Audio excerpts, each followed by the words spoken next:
കടയിൽ ഫുള്ള് വെള്ളം കയറി നാശമായല്ലോ. അയ്യോ, കടുകളിലെ കടം വരും. എന്താ മോളെ ഇത്? വീട്ടിലാരും പറഞ്ഞു തന്നിട്ടില്ല?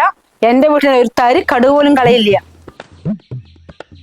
പിന്നെ വാഞ്ചേച്ചി എന്തിനാ വന്നുവെച്ചാ ഒരു 2000 രൂപ കടം കൊടുക്കണ്ടാവോ മോളുടെ അടുത്ത്?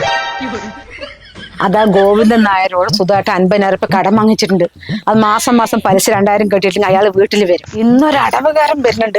അയാളെ കൊണ്ട് കുറച്ച് കടം കൊടുക്കാൻ പറഞ്ഞാൽ മോൻ അയാളെ കൊണ്ട് 20,000 നേരത്തെ കടം വാങ്ങിയത്ര. പിന്നെ ഇന്ന് വൈകുന്നേരം അയൽക്കൂടത്തിന് കുറച്ച് കടം കൊടുക്കാന്ന് പറഞ്ഞാൽ 10,000 രൂപ ഞാൻ അന്നേ എടുത്തിട്ടുണ്ട്. അതുകൊണ്ടാണ് കേട്ടോ മോളെ ഞാൻ നിന്റെ അടുത്ത് പൈസക്ക് വന്നത്. ആരോട് കടം വാങ്ങിയാൽ നിന്റെ പൈസ ഞാൻ തിരിച്ചു തരാം. അത് സാരമില്ല ചേച്ചി, ഇപ്പൊ ക്യാഷ് ആയിട്ട് എന്റെ അടുത്തില്ല. ഞാൻ അയൽക്കൂട്ടത്തിലേക്ക് വരുമ്പോഴേ ATM 2000 രൂപ എടുത്തു തരാം. അത് മതി മോളെ. പിന്നെ മോളെ കടുക് കളയരുത്, കടം വരും കേട്ടോ.